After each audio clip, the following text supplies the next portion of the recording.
Ako si Digong. Tuwang-tuwa naman ako sa mga DDS ko. Ang aking mga uto-utong alipin. Kahit anong sabihin ko, kahit anong gawin ko, mahal na mahal niyo pa rin ako. Diba? Ang galing-galing ko. Ang pinagsisisihan ko lang, ba't ako nagkaanak na mas malala pa sa gawain ko? Bakit naman yung ganyan? Itong mga uto-utong DDS kong, mga alagad kong, mga alipin ko, pangunahing sangkap sa tagumpay naming mga Duterte. Kahit na sabihin ko pang papatayin ko na agad-agad ang Pangulo ngayon, o kung sino mang sumasagabal sa mga plano ko, mahal pa rin ako. Hindi ba yung tinuruan ng paaralan ng good manners and right conduct? Yan ang katotohanan. Grabe na mga sinabi ko, pagbabanta ko. Sabihan ko ba naman na ang lahat ng mga senador papatayin ko? Sa akin pa rin bilib ang mga DDS. Ano bang mga DDS yan? Bakit ganyan mga DDS? Tuloy, ang pagkademonyo ni Sarah, the Virgin Mary, ang aking anak, tuloy-tuloy dahil sa mga DDS. Di ko alam, parang sumusobra na ang mga DDS. Sobra-sobra na ang kakabilib-bilib sa akin. Nangako ako sa inyo, gagawin kong 7 pesos lang ang presyo ng bigas. Napatunayan ko ba yun? Hindi. Pero, paniwalang-paniwala pa rin kayo sa akin. Nangutang ako ng nangutang at binabayaran ng administrasyon ngayon. Pero mahal na mahal nyo pa rin ako. Ang daming mga proyektong bumagsak. Pero mahal na mahal nyo pa rin ako. Hindi na sa akin ang problema. Kayo na. First dramatization series natin si Digong. Nakakapikon kasing gayahin, oh. Hindi ko kaya mga mura-murang ganyan, di ba?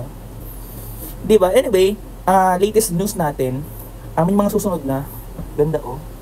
Plakado ang lolo mo. O, di ba? May mga susunod ng mga ipapadala sa ICC. At nakakatuwa naman kahit papaano, di ba? Lumiliwanag ang daigdig. Di ba? Why daigdig? Sabihin nyo, sa Pilipinas lang naman. No. Because, di ba pro-China sila? Lahat ng kabiguan nila, kabiguan din ng China. Because I believe, and in my opinion, China is harvesting something from Philippines. I think alam nyo na din naman yun kung ano yun. Diba? That's very basic.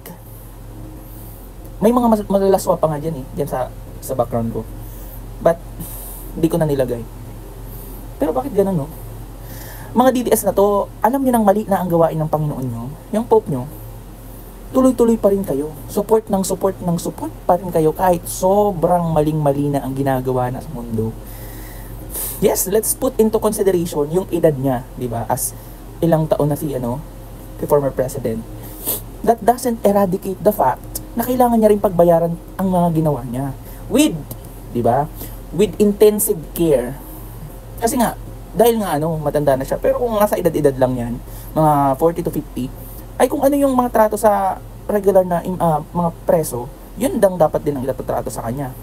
Diba? Pero hindi eh. Sobra pa rin yun sa pagtrato sa kanya. More than sa natural na dapat itinatrato sa mga gaya niya. And not for so long, he'll become convicted. I believe. Sa pamilyang Duterte, the damage is done. Wala na po kayong magagawa. Face it. Diba? Alam naman natin kung gaano kayo kasama. Yes? Compare naman dito kay Inday, Saray, si Virgin Mary. Mas okay pa si Digong. Oh, di ba? Happy? Mas okay pa siya kasi siya yung nakaranas ng pandemic. I'm not discrediting him. I mean his effort. Pero sobra-sobra pa rin naman yung nakuha niyang pera or ng alyansa nila from what happened, di ba? If you don't know, the Farmally case filed against the administration, Bongo. Boboto nyo pa? Wala kayo, nasa inyo naman yan. Hindi ko kayo i-brainwash.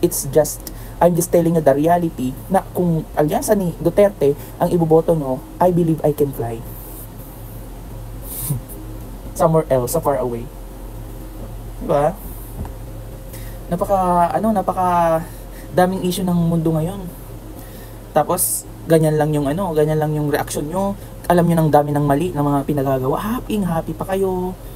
Di ba? You were brainwashed by Duterte. That is also because of pride. Kaya kayo ganyan. Ito pa, Panoorin nyo. I ordered the deployment of one division there.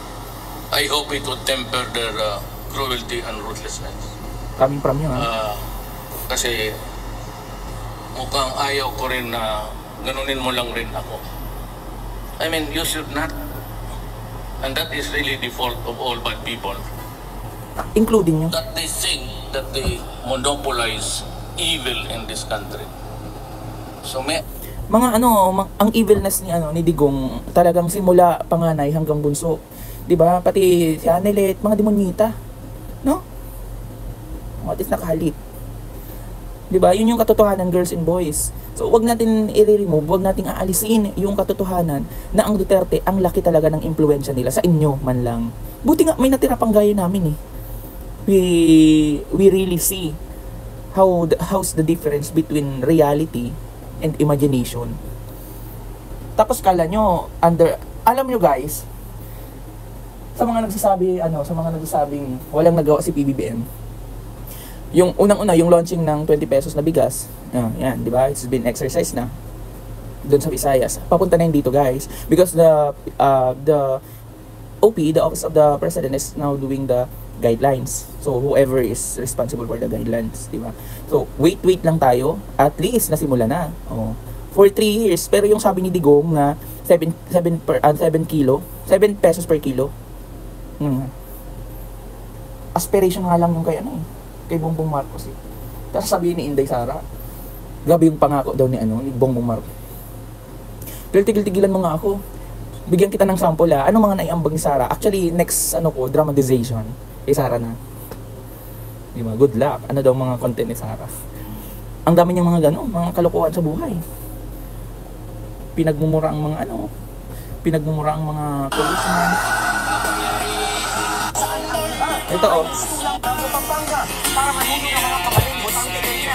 Kapansin-pansin ang pag-alis ni Duterte sa ilang taga-suporta kung saan ang iba ay mistulang pinilit ng halikan sa labi. Agad namang tumipensa si Duterte sa kanyang aksyon. Padila-dila ka pa.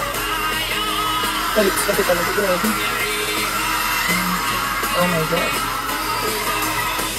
dito lang ito ang pinakamaraming electric storage. Tapos may isang kandidato, sabi niya,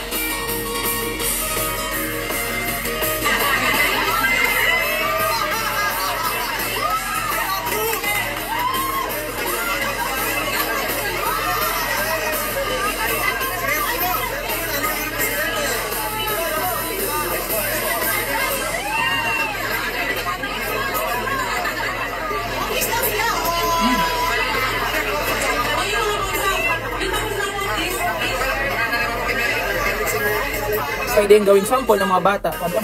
Sabihin ang presidente nga humalik sa lips eh. Diba? Mga gaya-gaya, mababawasan yung mamimitigate